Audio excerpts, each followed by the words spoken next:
Saat ini kami informasikan bahwa Bapak Ibu dapat mengikuti ibadah online GBI Rayon 1D pada jam tayang premier pukul 6 pagi dan streaming dapat Bapak Ibu akses sepanjang hari.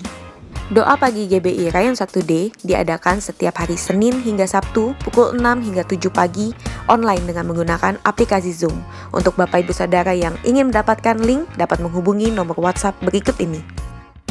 Firman Tuhan katakan bahwa iman timbul dari pendengaran dan pendengaran oleh firman Kristus. Sebab itu kami mengajak Bapak Ibu Saudara untuk setiap harinya kita sama-sama perkatakan dan mendeklarasikan Mazmur 91. Kita percaya firman-Nya berkuasa menjadi dasar kekuatan dan perlindungan untuk setiap kita.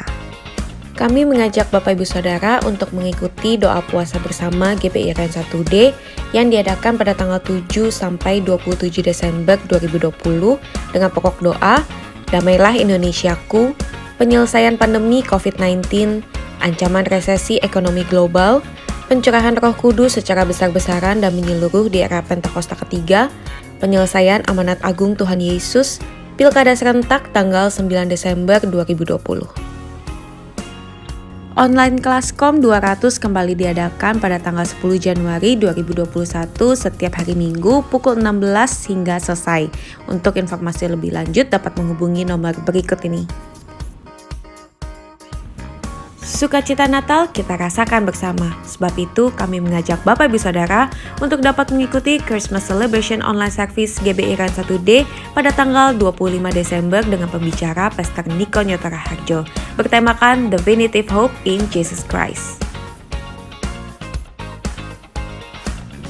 Opa-oma dapat mengikuti ibadah UMAS yang diadakan setiap hari Senin, premier mulai pukul 10 pagi online melalui Facebook. Kami mengajak Bapak Ibu Saudara untuk dapat join di ibadah tengah minggu ataupun midweek online service yang diadakan pada Rabu ini, premier jam 7 malam. Christmas Celebration Women of Impact akan diadakan pada Selasa tanggal 15 Desember 2020, premier pukul 15, dengan pembicara Pastor Kiki Haryadi bertemakan Hope. Anak-anak muda, pastikan untuk mengikuti JCN Youth Online Service yang diadakan setiap hari Sabtu pukul 5 sore. Hari Natal sudah di depan mata. Kami mau mengundang anak-anak muda untuk bergabung di GCN Youth Christmas Celebration GBI Rayon 1D pada hari Sabtu tanggal 19 Desember 2020 jam 5 sore melalui aplikasi Zoom yang akan dilayani oleh Pastor Kiki Haryadi. Pastikan kalian join ya! Kami rindu untuk melayani jemaat yang membutuhkan dukungan doa secara khusus dapat menghubungi nomor berikut ini. Kami mengundang saudara sekalian untuk dapat mengisi form prayer request untuk Bapak Ibu yang sedang mengalami pergumulan hidup dan juga form prayer report bagi saudara yang mengalami kebaikan Tuhan untuk disaksikan dengan cara melakukan scan QR code atau melalui link di bawah ini. Bagi Bapak Ibu Saudara yang rindu untuk memberikan persembahan dan persepuluhan dapat melalui rekening berikut ini ataupun dapat melalui scan QR code yang tertera di layar kaca Anda. Kami informasikan bagi Bapak Ibu Saudara yang rindu untuk memberikan persembahan diakonia dapat ditransfer melalui scan QR Code yang tertera pada layar berikut ini. Dan untuk keseluruhan kegiatan di GBI Rayon 1D dapat Anda lihat melalui mobile apps GBI Rayon 1D. Berbagai macam aktivitas harus terus kita jalani, namun kesehatan kamu adalah yang terpenting. Yuk kita budayakan hidup bersih dan sehat dengan cara jaga kebersihan tangan kamu. Selalu upayakan mencuci tangan kamu dengan sabun ataupun hand sanitizer. Dalam kondisi tangan yang belum bersih, hindari menyentuh area wajah kamu, khususnya mata, hidung, dan mulut. Kemanapun kamu pergi, jangan lupa untuk selalu menggunakan masker. Selalu terapkan etika batuk dan bersin dengan cara menutup hidung dan mulut menggunakan lengan dalam baju kamu. Selalu menjaga jarak dengan orang lain minimal 1 meter untuk menghindari penyebaran virus. Kita semua hidup bersih dan sehat karena kamu penting. Deklarasi iman dalam lindungan Allah. Orang yang duduk dalam lindungan yang maha tinggi dan bermalam dalam naungan yang maha kuasa akan berkata kepada Tuhan, tempat perlindunganku dan kubu pertahananku, Allahku yang kupercayai. Sungguh dialah yang akan melepaskan engkau dari jerat penangkap burung, dari penyakit sampar yang busuk. Dengan kepaknya ia akan menudungi engkau, di bawah sayapnya engkau akan berlindung, kesetiaannya ialah perisai dan pagar tembok. Engkau tak usah takut terhadap kedahsyatan malam, terhadap panah yang terbang di waktu siang, terhadap penyakit sampar yang berjalan di dalam gelap, terhadap penyakit menular yang mengamuk di waktu petang. Walau 1.000 orang rebah di sisimu dan 10.000 di sebelah kananmu, tetapi itu tidak akan menimpamu. Engkau hanya menontonnya dengan matamu sendiri dan melihat pembalasan terhadap orang-orang fasik. Sebab Tuhan ialah tempat perlindunganmu, yang maha tinggi telah kau buat tempat perteduhanmu. Malapetaka tidak akan menimpa kamu, dan tulah tidak akan mendekat kepada kemahmu. Sebab malaikat-malaikatnya akan diperintahkannya kepadamu untuk menjaga engkau di segala jalanmu. Mereka akan menatang engkau di atas tangannya, supaya kakimu jangan terantuk pada batu. Singa dan ular tedung akan kau langkahi, engkau akan menginjak anak singa dan ular naga. Sungguh hatinya melekat kepadaku, maka aku akan meluputkannya, aku akan membentenginya sebab ia mengenal namaku.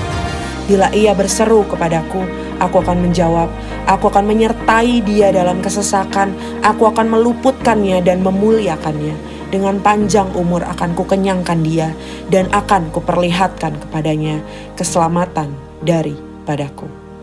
Amin.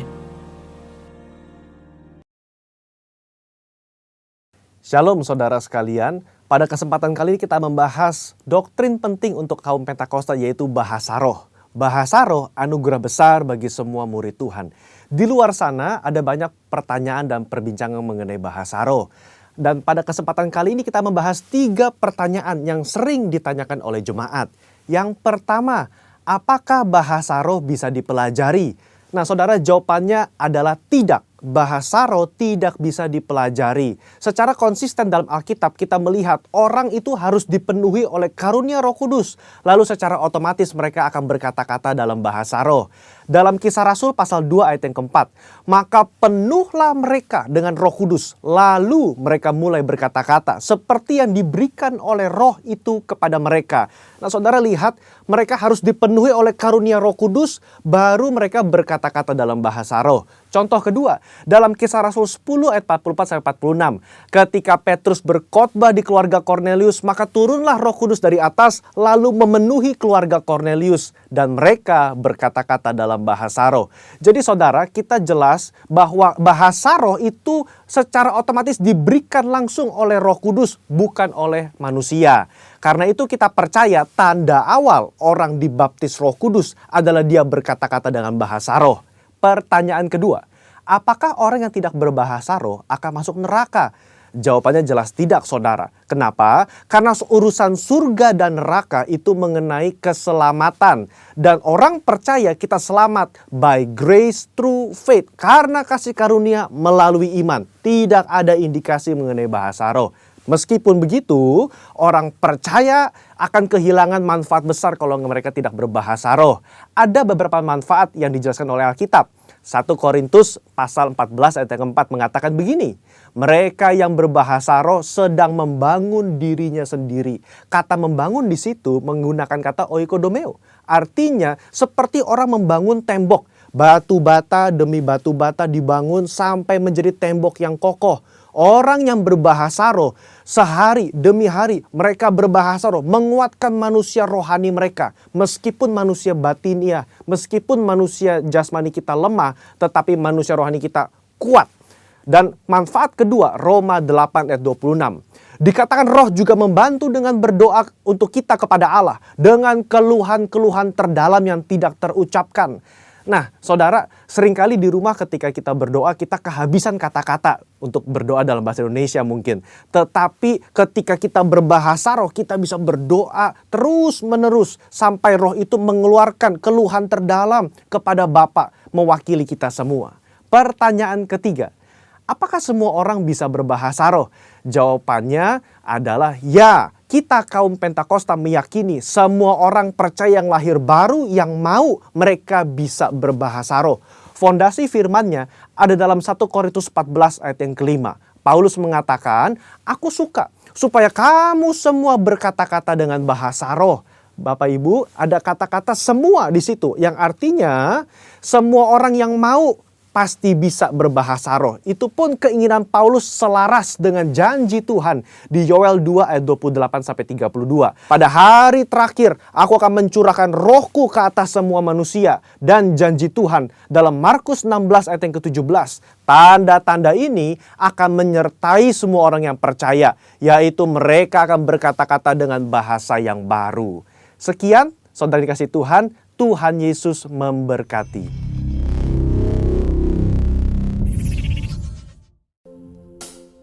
Engkau baik, teramat baik. Engkau baik, teramat baik. Engkau baik, teramat baik. Engkau baik, teramat baik.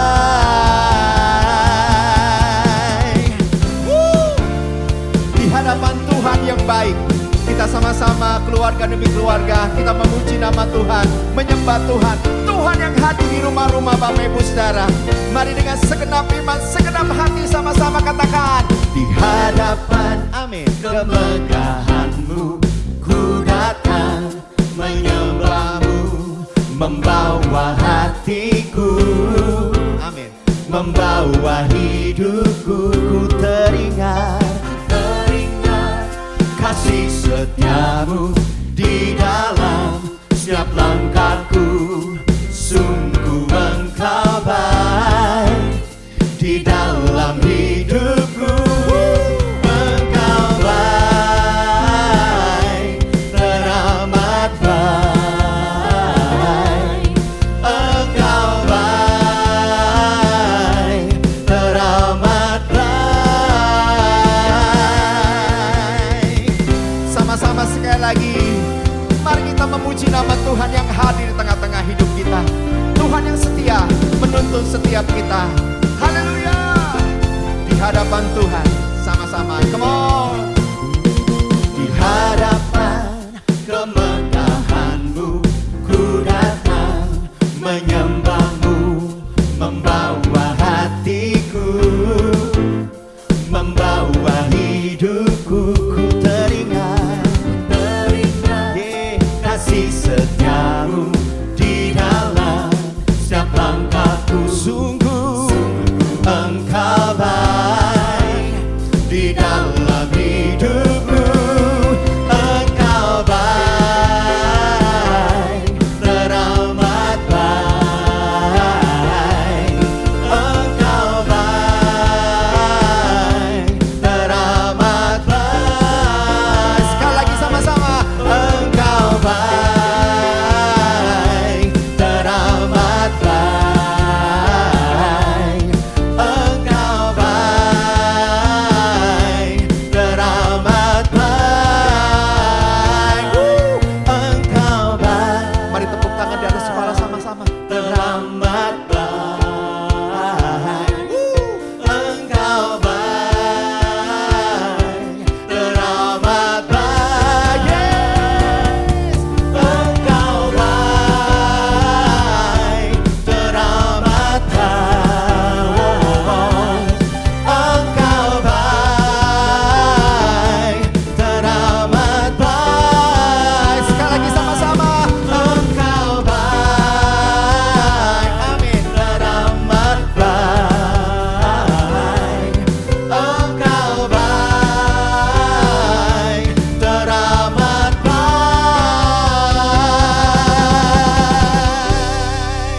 Haleluya, haleluya. Mari berikan tepuk tangan sorak-sorai buat Tuhan yang baik dalam hidup kita. Thank you Lord Jesus. Engkau yang kami perlu lebih dari segalanya Tuhan. Kami datang menyembah-Mu sama-sama dengan segenap hati, segenap keberadaan hidup kami. Engkau yang kami cari Tuhan. Shikaralabaya shandaralabaya. Yes Lord.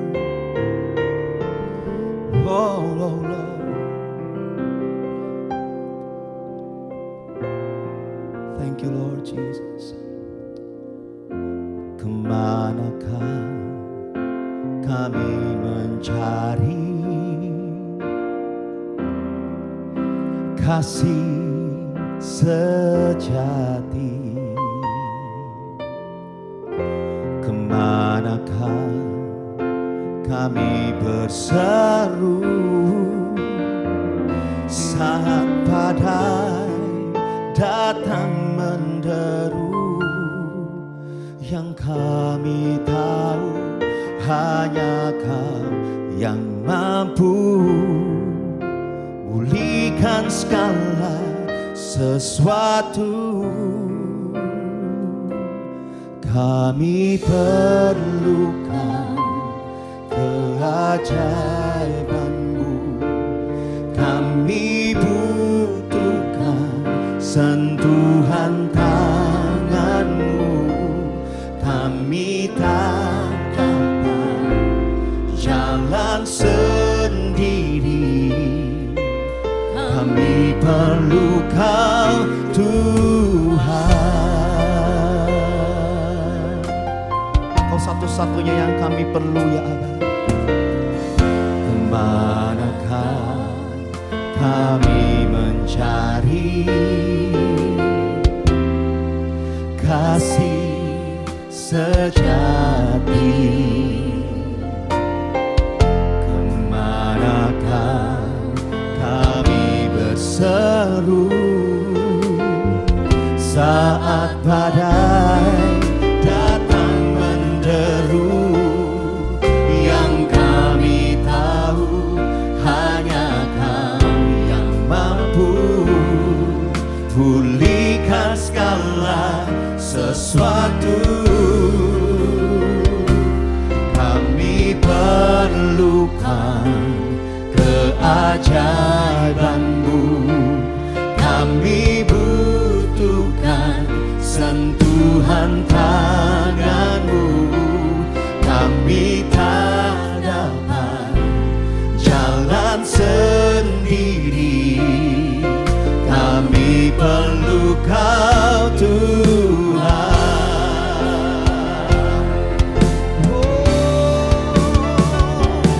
Kami perlukan keajaiban-Mu, kami butuhkan sentuhan tangan-Mu. Kami tak dapat jalan sendiri, kami perlu Kau Tuhan. Kami perlukan keajaiban-Mu, kami butuhkan sentuhan tangan-Mu. Kami tak dapat jalan sendiri, kami perlu Kau Tuhan.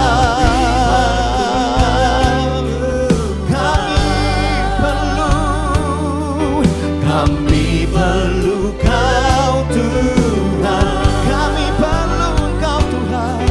Kami perlu Kau Tuhan.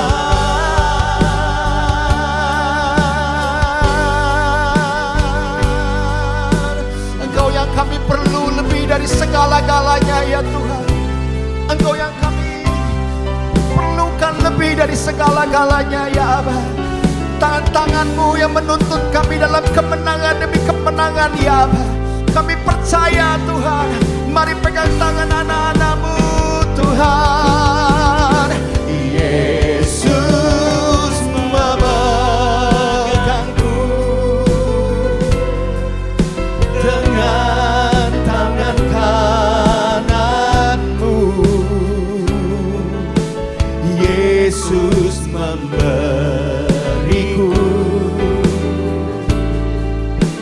kemenangan.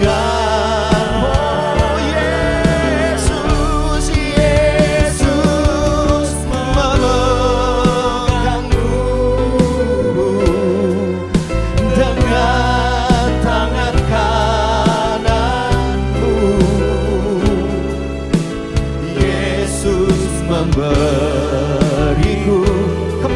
demi kemenangan ya Tuhan dalam hidup kami.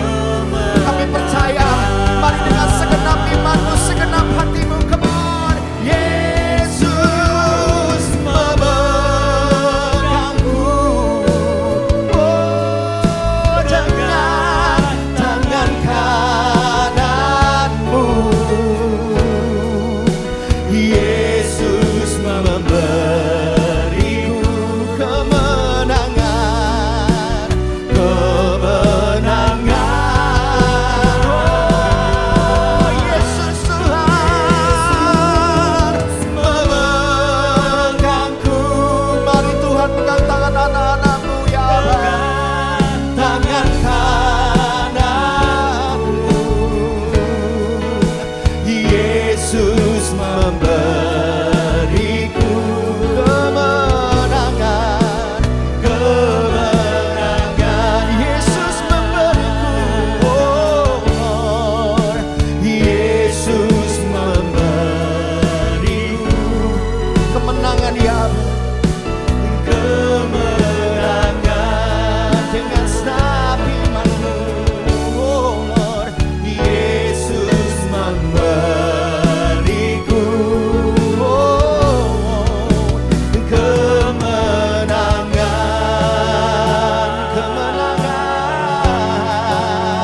Lepas kemenangan Engkau beri Tuhan sepanjang hidup, sepanjang nafas kami.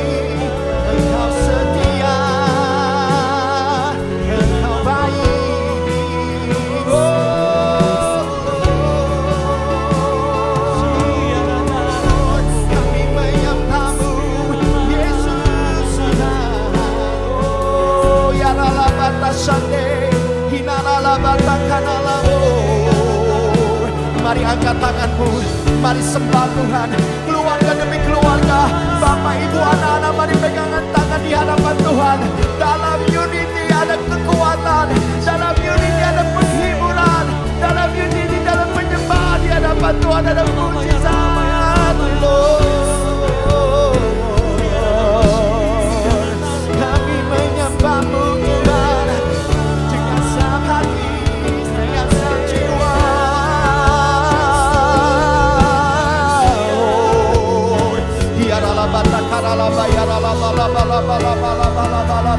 Mari yang sudah bisa berbahasa roh, mari bangun manusia rohmu di hadapan Tuhan. Ya rabata korene bekebe araba syata kanalaba, inarabata kanalaba. Sembuhkan yang sakit Tuhan, bangkitkan yang lemah imannya ya Allah. Hari ini ada kegerakan Tuhan terjadi.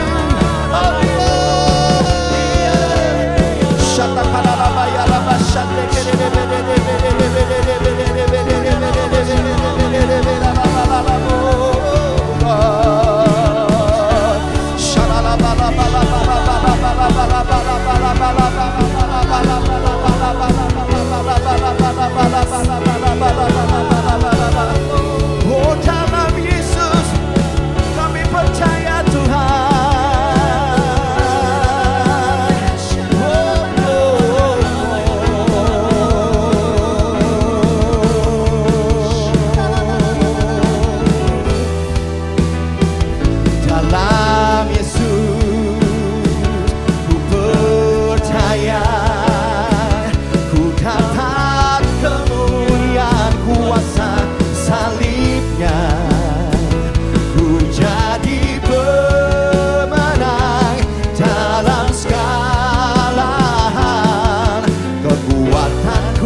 kekuatanku, kekuatanku, oh Lord, pengharapan, kekuatanku Tuhan, kekuatanku, oh Lord, pengharapanku dalam Yesus. Haleluya, haleluya, oh.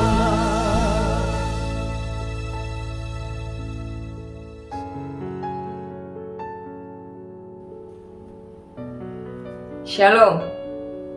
Tuhan Allah kita bersemayam dan bertahta di atas puji-pujian umatnya. Saya percaya Tuhan disenangkan pagi ini dengan korban persembahan dan korban pujian yang saudara-saudara bawa hari ini ke hadapannya. Pada kesempatan kali ini, saya ajak setiap kita berdoa, bersatu hati dan bersepakat, membawa prayer request dari saudara-saudara kita yang saat ini sedang mengalami pergumulan dan masalah dalam hidupnya. Kita sepakat bahwa Allah yang kita sembah lebih besar daripada segala masalah. Mari kita bersatu dalam doa. Bapa, kami berdoa buat jemaat-Mu yang saat ini memiliki benjolan dalam lidahnya. Engkau adalah Yehova Rafa, Allah yang menyembuhkan. Kuasa-Mu tetap sama dulu, sekarang, dan selama-lamanya. Saat ini kami lepaskan kuasa Allah yang menyembuhkan, memulihkan lidah anak-Mu ya Abba. Kami minta di dalam nama Tuhan Yesus. Kami berdoa juga buat anak-Mu yang saat ini sedang terjerat dalam hutang. Ampuni Tuhan, sekiranya ada mismanagement dalam penggunaan uang. Tuhan tolong beri jalan keluar. Kiranya Tuhan buka pintu-pintu berkat-Mu atas anak-Mu ini ya Abba. Kami percaya pertolongan Tuhan tidak pernah terlambat ya Abba. Juga kami menolak, kami patahkan roh depresi atas anak-Mu ini di dalam nama Tuhan Yesus Kristus. Juga kami bawa perusahaan di mana anak-Mu bekerja Tuhan. Biarlah terjadi terobosan-terobosan secara ekonomi dan berkat finansial terjadi dan mengalir atas anak-Mu ini ya Abba di dalam nama Tuhan Yesus. Juga kami berdoa buat pemulihan hubungan suami istri. Bapa, biarlah Tuhan lawat pasangan ini. Biar Tuhan berikan kerendahan hati buat mereka. Juga kasih-Mu dan kemurahan-Mu mengalir atas hidup mereka dan memulihkan hubungan yang retak ini. Tuhan, kami lepaskan kuasa Allah yang memulihkan di dalam nama Tuhan Yesus. Juga kami tolak roh perpecahan atas pasangan ini di dalam nama Tuhan Yesus. Kami juga bawa mama dari jemaat-Mu Tuhan yang sedang terluka karena perceraian. Abba, kiranya Tuhan angkat segala kekecewaan dan balut kepedihan hatinya. Biarlah kasih-Mu Tuhan memulihkan hati yang terluka ini. Peluk hamba-Mu ini Tuhan, dan kiranya Tuhan fokuskan matanya untuk tidak lagi melihat luka di dalam hatinya, melainkan hanya kepada-Mu saja Tuhan. Kiranya Roh Kudus memberikan kekuatan untuk dia bisa mengampuni orang-orang yang telah melukai hatinya. Juga anaknya yang depresi karena perceraian orang tuanya ini. Roh depresi kami tolak di dalam nama Tuhan Yesus. Roh Kudus jadikan anak ini kuat di dalam nama Tuhan Yesus. Kami bawa semua permasalahan dan pergumulan ini ke dalam tangan-Mu ya Abba. Dalam nama Tuhan Yesus kami berdoa dan mengucap syukur. Amin. Sepanjang bulan Desember ini, kita akan belajar mengenai kebenaran firman Tuhan tentang hope, yaitu pengharapan. Ibrani 6 ayat 19 mengibaratkan pengharapan itu seperti jangkar yang kuat dan aman bagi jiwa kita. Badai dalam hidup ini dan gelombang masalah yang melanda hari-hari ini tidaklah menakutkan jika kita memiliki jangkar yang kuat dan tidak tergoyahkan, yaitu Tuhan kita Yesus Kristus. Hari ini kita akan mendengarkan firman Tuhan yang akan dibagikan oleh hambanya yang diurapi Tuhan, yaitu Pastor Billy Nyotora Harjo. Mari siapkan hati dan bersemangat menyambut kebenaran firman Tuhan hari ini. Tuhan Yesus memberkati. Shalom umat yang dikasih Tuhan. Bagaimana kabar saudara sampai hari ini? Saudaraku, dalam masa-masa di zaman akhir yang semakin jahat ini, saya percaya bahwa perlindungan, pemeliharaan, penyediaan ilahi, perkenanan Tuhan itu sungguh-sungguh terjadi lebih lagi atas umatnya yang mengasihi Tuhan. Saudaraku, Tuhan Yesus itu sangat-sangat mengasihi setiap saudara. Tuhan Yesus itu baik, sungguh baik, amat baik bagi kita, bagi setiap saudara saya, umatnya. Jika kita kembali ingat apa yang telah Tuhan Yesus lakukan atau perbuat bagi kita, Tuhan Yesus rela memberikan nyawanya mati ganti kita. Dan dengan darahnya yang mahal, Tuhan Yesus membeli, menebus, dan merebut kita dari tangan iblis. Saudaraku, Tuhan Yesus itu rela melakukan semuanya ini supaya setiap saudara saya memperoleh hidup. Bahkan hidup yang berkelimpahan dalam segala hal. Oleh sebab itu saudara, kembali saya mengingatkan, selama kita masih diberi kesempatan untuk hidup, bernafas sampai dengan hari ini, itu kasih karunia Tuhan untuk saudara saya, umatnya. Oleh sebab itu saudara, tidak ada alasan kita tidak mengucap syukur. Baiklah kita terus mengucap syukur untuk segala sesuatu yang terjadi, enak maupun tidak enak. Terus percaya kepada Tuhan Yesus dan janjinya. Terus kasihi Tuhan Yesus dengan segenap hati, jiwa, dan kekuatan. Pegang teguh firman Tuhan. Lakukanlah dengan taat firman Tuhan. Dan terus perkatakan dengan iman janji Tuhan sampai perkenanan Tuhan sungguh-sungguh terjadi dalam hidup kita. Nah saudaraku, di kitab Filipi 4 ayat 4-8. Kitab Filipi 4, 4-8 firman Tuhan katakan, bersukacitalah senantiasa dalam Tuhan. Sekali lagi kukatakan, bersukacitalah. Hendaklah kebaikan hatimu diketahui semua orang. Tuhan sudah dekat. Janganlah hendak kamu khawatir tentang apapun juga. Tetapi nyatakanlah dalam segala hal keinginanmu kepada Allah dalam doa dan permohonan dengan ucapan syukur. Ayat 7. Damai sejahtera Allah yang melampaui segala akal akan memelihara hati dan pikiranmu dalam Kristus Yesus. Jadi akhirnya saudara-saudara, semua yang benar, semua yang mulia, semua yang adil, semua yang suci, semua yang manis, dan semua yang sedap didengar, semua yang disebut kebajikan dan patut dipuji, pikirkanlah semuanya itu. Saudaraku, ayat-ayat di atas kembali mengingatkan apa fokus dan prioritas hidup kita sebagai gereja Tuhan yang harus kita lakukan pada hari-hari terakhir ini. Saudaraku, saya sangat percaya sebelum kedatangan Tuhan Yesus untuk kali kedua dan menjelang era pencurahan Roh Kudus yang terbesar dan yang terakhir, yang kita juga sering sebut dengan istilah Pentakosta ketiga, janji Tuhan seperti mujizat yang tidak lazim, berkat supranatural, perkenanan, itu betul-betul akan terjadi berlipat-lipat kali ganda atas umatnya yang mengasihi Tuhan.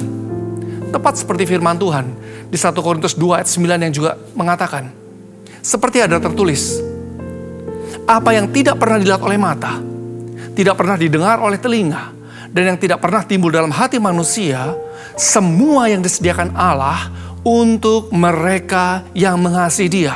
Garis bawah ya saudara, ini semua disediakan Allah untuk setiap saudara saya yang mengasihi Tuhan. Di lain pihak saudara, selain janji mujizat, berkat supranatural, perkenanan Tuhan yang sungguh-sungguh akan terjadi, Tuhan juga kembali mengingatkan kita gerejanya, agar gereja Tuhan, saudara saya, jangan sampai kita meleset atau salah prioritas fokus hidup dengan mengejar kesenangan-kesenangan dunia, sibuk mengejar hal-hal yang sementara. Karena apa saudara? Karena hal-hal yang sementara di dunia ini akan segera lenyap. Dan hal-hal yang sementara ini bukanlah prioritas utama dari tujuan hidup kita sebagai orang percaya. Saudaraku, yang Tuhan sungguh-sungguh perhatikan dan tekankan adalah bagaimana kehidupan kerohanian kita dengan Tuhan. Saya sebagai hamba Tuhan, tugas kami adalah terus mengingatkan dan membawa umat Tuhan kepada pengenalan akan Tuhan yang benar sesuai dengan kebenaran firman Tuhan. Sampai gereja Tuhan, umat Tuhan, saudara saya masuk dalam rencana Allah, menyelesaikan amanat agung Tuhan Yesus, dikuduskan terus-menerus sampai menjadi serupa dengan gambar Yesus, dan akhirnya kita semua masuk surga. Untuk itu saudara, ada hal-hal yang terus harus kita ingat dan lakukan. Di sini ada 3 hal. Yang pertama, hal-hal yang terus kita ingat dan lakukan adalah, pertama, sungguh-sungguh mengasihi Tuhan Yesus dengan kasih mula-mula dan berusaha hidup berkenan kepada Tuhan Yesus. Untuk ini saudara, ini gak bisa datang dengan sendirinya. Kita harus katakan, kalau kita katakan harus ada bagian kita. Artinya apa? Perintahkan diri kita untuk terus dalam kondisi penuh Roh Kudus dan penuh firman. Kitab Ulangan 10 ayat 12-13 mengatakan. Kitab Ulangan 10 ayat 12-13 mengatakan firman Tuhan. Maka sekarang, hai orang Israel, apakah yang dimintakan daripadamu oleh Tuhan Allahmu selain dari takut akan Tuhan Allahmu, hidup menurut segala jalan yang ditunjukkannya, mengasihi Dia, beribadah kepada Tuhan Allahmu dengan segenap hatimu dan dengan segenap jiwamu, berpegang pada perintah dan ketetapan Tuhan yang kusampaikan kepadamu pada hari ini, supaya baik keadaanmu. Nah, di ayat selanjutnya saudara, kalau kita buka di Ulangan 11. Ulangan 11 ayat 1. Firman Tuhan katakan, haruslah engkau mengasihi Tuhan Allahmu dan melakukan dengan setia kewajibanmu. Saya ulangi. Haruslah engkau, saudara saya, mengasihi Tuhan Allah kita dan melakukan dengan setia kewajiban kita terhadap Dia. Dengan senantiasa apa? Berpegang pada segala ketetapannya, peraturannya, dan perintahnya. Juga di kitab Matius 22, ayat 37-38. Matius 22, 37-38 firman Tuhan katakan, jawab Yesus kepadanya, kasihilah Tuhan Allahmu dengan segenap hatimu, dan dengan segenap jiwamu, dan dengan segenap akal budimu. Itulah hukum yang terutama dan yang pertama.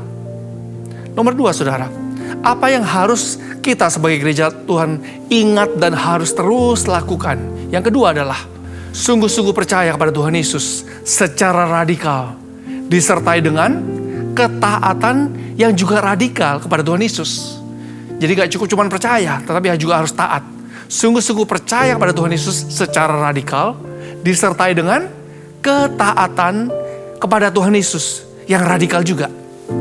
Salah satu contoh, kalau saudara nanti di masing-masing rumah kembali setelah ibadah online, saudara bisa baca di seluruh kitab Kejadian pasal yang ke-12. Nah, ini kita bisa belajar, ngambil salah satu contoh dari tokoh Alkitab. Belajar dari panggilan Tuhan kepada Abraham. Di Kejadian 12 ini saudara, waktu Tuhan Allah memanggil Abram, sebelum Tuhan mengganti nama dia menjadi Abraham, bapa dari orang beriman, di ayat 1-3, Kejadian 12, firman Tuhan katakan, berfirmanlah Tuhan kepada Abram, pergilah dari negerimu, dan dari sanak saudaramu, dan dari rumah bapamu ini, ke negeri yang akan kutunjukkan kepadamu. Ayat 2, aku kata Tuhan, akan membuat engkau menjadi bangsa yang besar, dan memberkati engkau, serta membuat namamu masyhur, dan engkau akan menjadi berkat. Ayat 3, kembali Tuhan katakan kepada Abram, aku kata Tuhan, akan memberkati orang-orang yang memberkati engkau, dan mengutuk orang-orang yang mengutuk engkau. Dan olehmu, semua kaum di muka bumi akan mendapat berkat. Nah saudara, perhatikan bagaimana respon Abraham terhadap janji Tuhan. Pada waktu Tuhan memanggil Abram, sebelum Tuhan mengganti namanya menjadi Abraham, respon Abraham terhadap janji Tuhan, waktu mendengar panggilan Tuhan, yang pertama, respon Abraham, dia taat. Ketaatan untuk memisahkan diri dari bangsa dan tanah airnya. Kemudian dia melangkah pergi dengan iman ke suatu tempat tanpa mengetahui tujuannya. Seperti yang Tuhan katakan. Yang kedua, respon Abraham. Abraham tetap mempercaya Allah walaupun penggenapan janji Tuhan itu tidak tampak selama 25 tahun. Ini waktu yang sangat lama loh saudara. Kemudian Abraham dalam waktu-waktu menantikan janji Tuhan, Abraham melakukan tuntutan Allah untuk hidup dalam ketaatan. Ini respon dia. Penyerahan pribadi, sekalipun kenyataan janji-janji Tuhan tidak kelihatan atau mustahil bagi manusia. Saudaraku, dari hal-hal di atas kita dapat belajar. Abraham itu mengalami janji Tuhan akibat respon dia dalam apa? Dalam melakukan kewajibannya kepada Tuhan. Yaitu mengenal melayani Tuhan dengan iman yang tulus. Penyerahan pribadi, ketaatan kepada Tuhan. Sungguh-sungguh memelihara jalan-jalan Tuhan. Hidup terpisah dari jalan-jalan ketidaksalahan bangsa lain. Dia juga melakukan kehendak Allah. Jadi, kalau kita perhatikan, perkenanan Tuhan itu terjadi bukan akibat dari keberuntungan seseorang. Jangan pernah katakan, oh iya dia diberkati Tuhan, dia ngalamin mujizat, dia ngalamin berkat, perlindungan dan sebagainya. Itu karena keberuntungan. No. Perkenanan Tuhan terjadi bukan akibat dari keberuntungan seseorang, tetapi hasil dari ketaatan atau respon manusia kepada Tuhan. Yang ketiga, saudara. Yang ketiga, apa yang harus kita terus lakukan? Dalam masa-masa ini, Tuhan minta setiap kita untuk belajar, untuk hati-hati dengan mulut kita. Yang ketiga, belajar untuk hati-hati dengan mulut. Dalam hal ini, saudara, kita sama-sama, saudara saya, sama-sama harus terus belajar. Kapan waktu untuk berbicara? Kapan waktu untuk diam? Mungkin ada yang bertanya dan juga komen seperti ini. Mulut saya mau bicara apa saja, kapan saja, ya terserah saya toh. Mengapa hal ini dipermasalahkan? Matius 12 ayat 35 sampai 37. Injil Matius 12 35 sampai 37. Firman Tuhan katakan, orang yang baik mengeluarkan hal-hal yang baik dari perbendaharanya yang baik. Dan orang yang jahat mengeluarkan hal-hal yang jahat dari perbendaharaannya yang jahat. Ayat 36. Tetapi aku, kata Tuhan, berkata kepadamu, setiap kata sia-sia yang diucapkan orang harus dipertanggungjawabkannya pada hari penghakiman. Ayat 37. Karena menurut ucapanmu engkau akan dibenarkan, dan menurut ucapanmu pula engkau akan dihukum. Untuk itu, saudaraku, dalam masa-masa yang jahat ini, kembali, jika Tuhan masih memberikan kesempatan waktu, masih mengingatkan kita gerejanya, biarlah kita sungguh-sungguh atau benar-benar meresponi dengan apa? Terus menyelaraskan hidup kita dengan Tuhan. Sungguh-sungguh yuk, rendahkan diri di hadapan Tuhan. Mengasihi Tuhan dengan segenap hati, jiwa, kekuatan. Terus mencari wajah Tuhan. Berusaha sungguh-sungguh untuk hidup berkenan di hadapan Tuhan. Usahakan saudara untuk melakukan kehendak Allah. Dan sungguh-sungguh mempersiapkan diri. Berjaga-jaga untuk pengangkatan atau rapture. Karena hal ini bisa terjadi segala waktu. Ulangan 24. Maksud saya ulangan 6 ayat 24. Kitab ulangan 6 ayat yang 24. Firman Tuhan katakan, Tuhan Allah kita memerintahkan kepada kita untuk melakukan segala ketetapan itu dan untuk takut akan Tuhan Allah kita. Supaya apa? Waktu kita melakukan seperti ini, supaya senantiasa baik keadaan kita. Dan supaya Ia membiarkan kita hidup seperti sekarang ini. Roma 12 ayat 11 sampai 12 firman Tuhan juga katakan. Roma 12 ayat 11 sampai 12 mengatakan, janganlah hendaknya kerajinanmu kendor. Biarlah rohmu menyala-nyala dan layanilah Tuhan. Bersukacitalah dalam pengharapan, sabarlah dalam kesesakan, dan bertekunlah dalam doa. Ayat yang terakhir, Ibrani 10 ayat 25. Ibrani 10 ayat ke-25 firman Tuhan katakan, Dalam masa-masa ini saudara, menjelang kedatangan Tuhan Yesus kali kedua, Ibrani 10 ayat 25 sebagai respon kita di ayat yang terakhir. Janganlah kita menjauhkan diri dari pertemuan-pertemuan ibadah kita seperti dibiasakan oleh beberapa orang. Tetapi, marilah kita saling menasehati dan semakin giat melakukannya menjelang hari Tuhan yang mendekat. Haleluya. Amin. Saya percaya kita diberkati oleh firman Tuhan hari ini. Tanpa terasa kita sudah masuk di bulan Desember tahun 2020. It's the most beautiful time of the world karena Tuhan Yesus lahir ke dunia ini. Memberikan pengharapan, sukacita dan semangat yang baru bagi kita orang-orang yang percaya kepada Dia. Mari sama-sama kita akan memperkatakan arti dari Pentakosta yang ketiga. Pentakosta ketiga. 1. Pentakosta ketiga adalah pencurahan Roh Kudus yang dahsyat di zaman now melebihi yang terjadi di Azusa Street. 2. Pentakosta ketiga akan mengakibatkan penuaian jiwa yang terbesar dan yang terakhir sebelum Tuhan Yesus datang kembali. 3. Pentakosta ketiga akan membangkitkan generasi Yeremia, yaitu anak-anak muda yang dipenuhi oleh Roh Kudus, cinta mati-matian kepada Tuhan Yesus, tidak kompromi terhadap dosa, dan akan bergerak untuk memenangkan jiwa.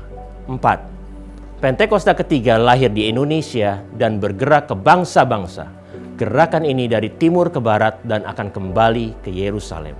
5. Pentakosta ketiga akan memberikan kuasa untuk menyelesaikan amanat agung dan setelah itu Tuhan Yesus datang kembali. Mari jemaat yang dikasihi Tuhan, kita angkat tangan kita buka hati kita untuk terima berkat Tuhan. Kekasih-kekasih Tuhan, biji mata Tuhan, terimalah berkat Tuhan. Damai sejahtera, sukacita, kesehatan, mujizat dari Allah Bapa di surga melalui anak yang tunggal Tuhan kita Yesus Kristus. Penghiburan penyertaan yang manis dari Allah Roh Kudus menyertai saudara sekalian mulai saat ini sampai Tuhan Yesus datang kedua kali di awan-awan yang permai, bahkan sampai selama-lamanya. Mari kita yang percaya dan diberkati sama-sama katakan amin. Selamat hari Minggu, Tuhan Yesus memberkati.